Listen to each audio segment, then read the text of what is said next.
Welcome back to another episode of the Design, Build, Hunt podcast presented by Whitetail Partners. I'm your host, Josh Raley with Whitetail Partners Georgia, and I've got Greg from Whitetail Partners Ohio and Tim in Wisconsin. Guys, welcome back to the show.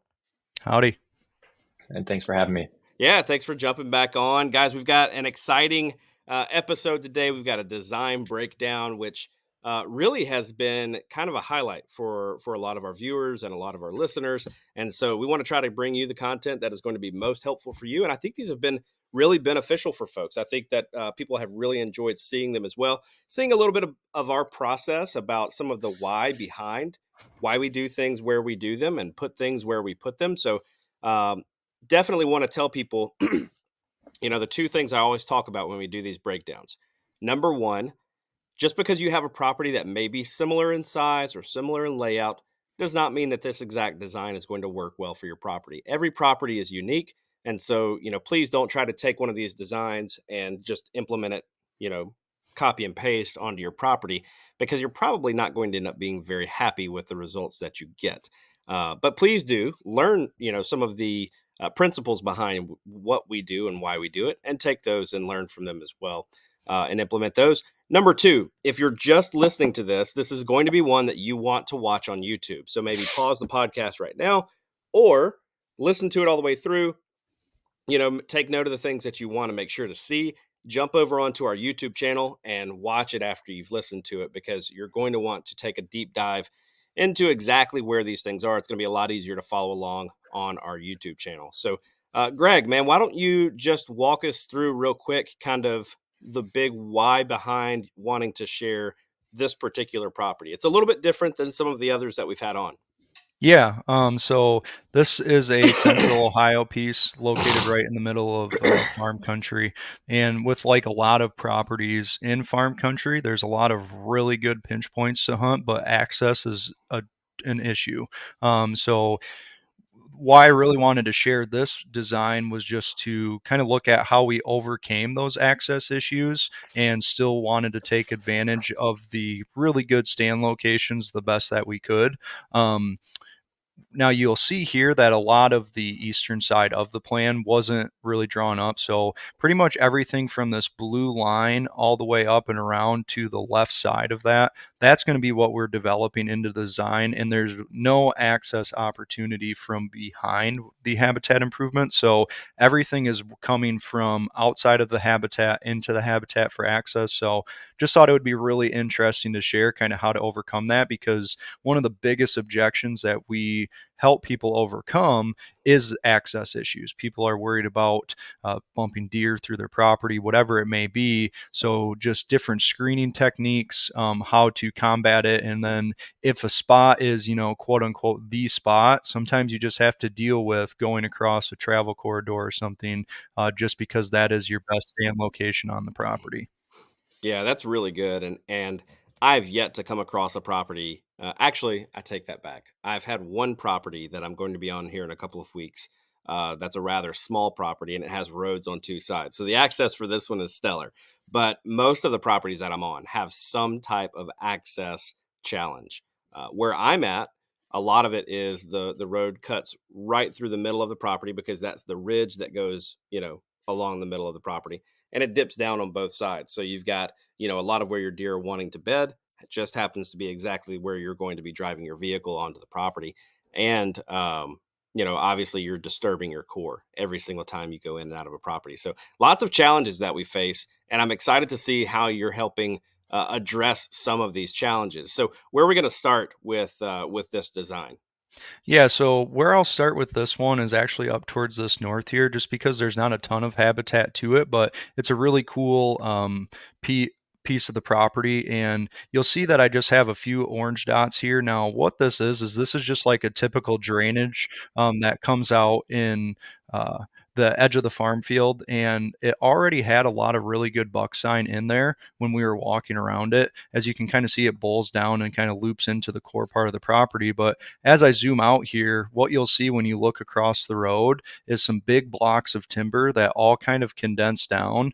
And if you can imagine all of that deer activity as they leave that plot of woods out here, this is their first destination. So what we really wanted to do was develop this into a bit of like a buck sanctuary and just create some isolated bedding pockets and lead that travel right into the property. So we did that. We were able to accomplish it, and we kind of did this little bumper here to keep that deer movement coming into the property, and that gets us right into our first stand location, which is a couple of 100 yards away from these isolated buck beds, but it's a really good opportunity to kind of catch those bucks as they are leaving those bedding areas and working into the core part of the property where a lot of the doe families are going to be hanging out. You'll also see that we really had to work through that first access issue, because the only place that we have an opportunity for a bow hunt here is going to be along this tree line because we only have so many trees available. So you can kind of see when I zoom down here that we have a pretty good slope on this hill. So by planting a good strip of screen cover, that's going to block the visual access, where if anything is in this bedding area, the hunter can just kind of slip right through the middle of this and work their way down into the stand location. And although they're going to be passing through where that anticipated deer travel is, in a perfect world, the buck that comes out of here is the target buck, and before they're able to cross that hunter ground scent, it's already a done deal, and they've put the tag on their buck. So that's like the first spot that we had to overcome that access just to get into the right location. Yeah, I think that's a really interesting point where, we can kind of point out for folks like, not every spot is going to set up perfectly, but some spots just need to be hunted. Yeah. Like what and maybe this means that we're not going to hunt this spot very often, right? Maybe we're not going to go in there but a couple of times a season because it is highly intrusive. But you do need to get in there at least a time or two. You know what Yep. I mean? And especially on those perfect days where that buck we know is going to be maybe getting up out of bed a little bit earlier or coming back to bed a little bit later in the morning. So, all right, take me down to stand number two. Yeah, and just to kind of note on what you said there about how hunting it only a couple days of the year, that ended up being really the reoccurring theme throughout the property.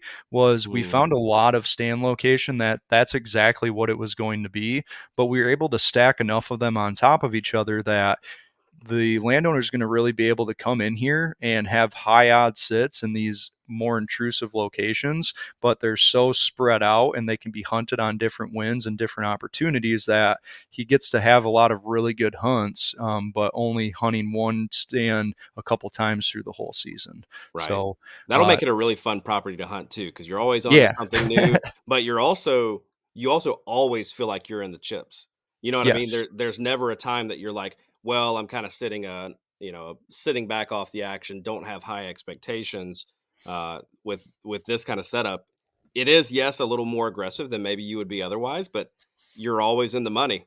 Yep, absolutely. And that's kind of what I told them going into it. It's you can look at it one or two ways, that you're going into the core part of your property, or that we're spreading it out enough, and we're kind of keeping this inner part intact, that we're going to have some really good hunts when we're out here. So Right. we're definitely both on board with the game plan, and I think we were able to put together something really special. Now, before I break it down any of the other stand locations, I'm going to look at just this big central area here. You're going to see some good bedding pockets, a lot of regenerative cover. So, what this area was, it was actually logged about 15 years ago or so. And I have a nice drone picture here that I can share with you guys that I took of the property. So, this is all of that habitat that we had drawn up in that section right there. Now, that as is already made up some pretty good bedding on this hillside. And what we're really going to focus on doing is just developing a few of these areas to target that doe bedding. So it's really close to this big food source. Right now it's a cornfield, but we're going to convert that over into a planted food plot. So our goal here is just to kind of direct traffic in specific locations through this old growth from that cut, and then have specific bedding areas. And then we're going to kind of direct that travel into some of these tree stands, which, as you can kind of see here, it's all really on the edge all the way around it. So even though we have to come into the core part, we're really leaving the place where the deer are going to be spending the most time as undisturbed as possible. So, Mm. I could really break down the reason why behind all of these stands, because there is a specific reason to it. But I would have to say that my favorite stand on this property, I'm going to go in and kind of cover that one, just because I think this is where he's probably going to have luck year after year, is this stand right here next to this little 5 icon. Reason why this is so nice is that you can see when I kind of flatten this out, there's a nice ridge here. So this is a general slope downhill from the farm field all the way to where these two corridors come down together. Now, having this access up the property line and back on the other side of this creek, this little flat area where the corridors combined, they are the only flat spot from a washed out hill and then a creek bank. So there's about Mm. 25 yards right in front of the tree stand that it's already such a good, well traveled corridor. We're just going to kind of enhance it to pull the travel off of the hillside here, but he's able to stay right on the opposite side of the creek from those corridors with a nice little mock scrape setup leading directly into the food underneath all of that doe bedding we have over here. So this is just like your traditional farm country pinch point of a place, like you're almost forcing the deer to travel there. So by figuring out what the tree was, this is another example of a spot where, yeah, we do have to come into the core part of the property, but the stand location is good enough that it's worth getting in there, because this could be that stand location he knows he can go into on whatever the day may be every single year and get those bucks as they're cruising the downwind side of this doe bedding area. Right. And I think an important thing that you've got going on there with that stand location is, yes, you do kind of intrude into the core, but you're not spending a lot of time there in the core. You know what I mean? You're Yeah. you're you're very quickly along that property line, then very quickly down to your tree stand. You're not spending a bulk of your time sort of right there where you're really going to get busted. You're getting to your stand relatively quickly. You're going to take steps to try to, mitigate the disturbance that you would cause. So it is intrusive, but at the same time, once you're there in the stand, you're really kind of bulletproof looking at the layout here.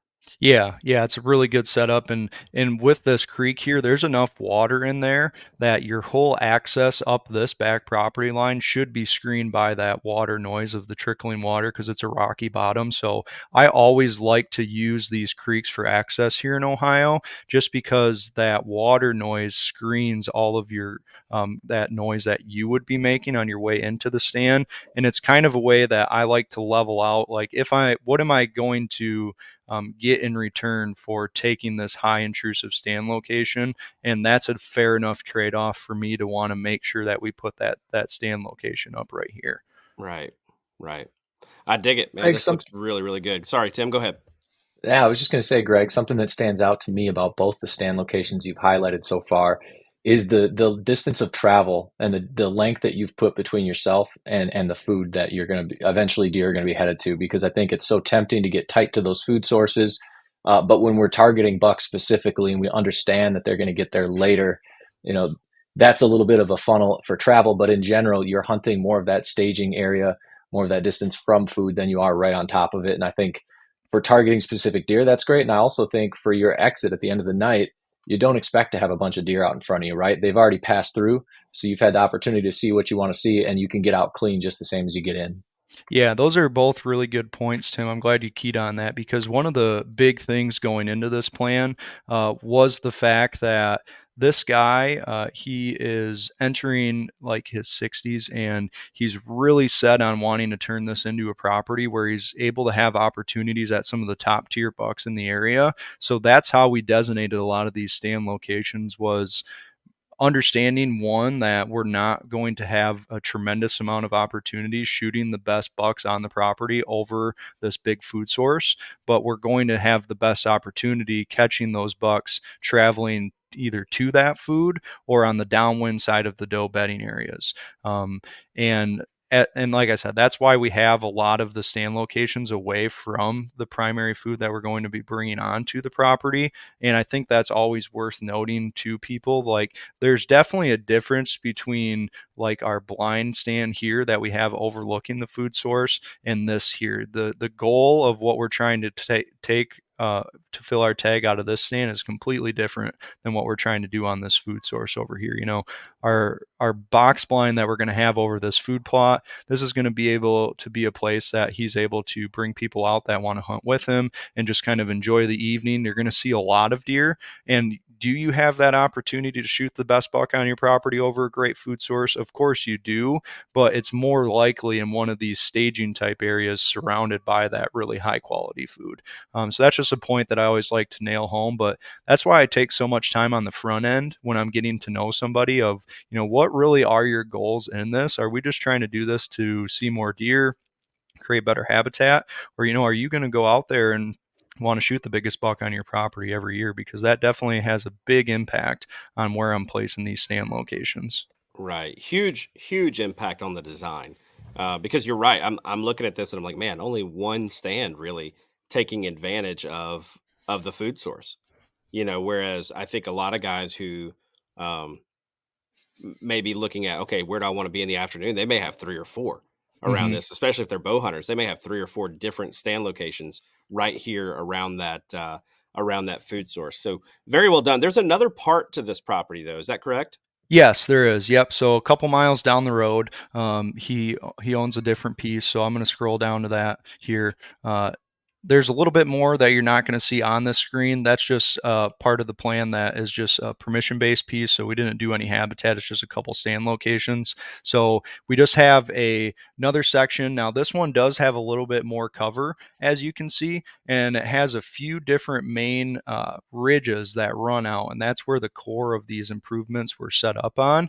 Now, we are able to bring a considerable amount of food into this portion of the plan, but as you can see, it's not really big food. We have one good size plot that's about 1.5 acres here, but everything else outside of that is between that 1/4 acre and 1/2 acre size. Hmm. So it's more designed as pass through type plots rather than those destination food sources. Granted, they may end up being an early or late season attraction, which we definitely put that into account as we were putting them together. But another great property that just had a lot of really good farm country pinch points that I think are going to give the opportunity to tag these better bucks. So as you can see here, there's a whole nother element to this full design for this landowner where if his goal is to come in here and shoot the best bucks in the area, he can completely pressure property A. And if he feels like he's overworking it, he can come down here and he's got a fresh 100 acres to hunt that he's the only hunter on it, so it hasn't been touched since the last time he's been here. So that was the beauty of this, is we were able to get very aggressive on our setups and know he's going to have some really good hunts here. Yeah, I like that a lot. I was talking with a real estate agent from Kentucky actually a couple of years ago on a different podcast, and he told me that he would rather, if he's buying a piece of property, he would rather have three 20-acre properties than one 60-acre property if he's hunting. And this he's well known in the outdoor industry as well. So I mean, he's not just a real estate guy. Like he kills big bucks all the time, right? And does it all around the country. But he's talking about at home, he wants 320s instead of 160 because of the reason that you said right here. He can pressure one place and then get out of there. He also says he thinks that his odds of having shooter caliber deer, which for him is like 5 and 6 year old deer, he thinks he has higher odds of shooter caliber deer on these properties if he has them more spread out.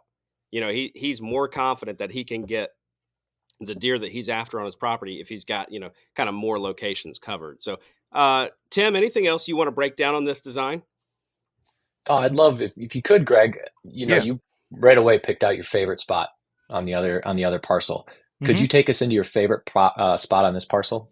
Yeah, I can. So this is a really cool spot here because the access is so simple, but it's going to be really highly productive. So I'm going to go ahead and turn the contour on. I know that you can kind of see the hillside, but it'll help if you can see just how steep this is. So you can see this has like a really nice hub system right here that it makes it very hard for deer to come up and down the hub, but it's very easy for them to walk around it. So this is a pretty big staple in farm country here in Ohio. You just have these steep ravines right off of the tillable ground, and that's just because anywhere that the farmer's able to till, typically they're going to till it, and then the rest is left to grow up. So very steep terrain here. So there was already a very strong travel corridor going around this bowl right here. So by enhancing it, all we really have to do is go in here and do some chainsaw work, cleaning up this corridor, making it the very obvious, easiest path of travel. What's so great about this is we have a mock scrape waterhole location. This mock scrape is already a massive car hood scrape. It's right at the top of the ravine, and it's a very easy place for those bucks to just kind of cruise around. So what this is actually all open, and he actually was had a corn feeder set up here. So we're going to take that out of there, and what we're going to do is we're going to plant this strip of clover, which leads to our big plot up the way, and then kind of bring some cover back in just to develop this open field. This whole hillside is extremely thick, so it creates a really good edge and a cruising area. But what makes this my favorite spot, not only is it just a place that I know that we're going to get a lot of buck activity, just the ease of access that he has to get into here.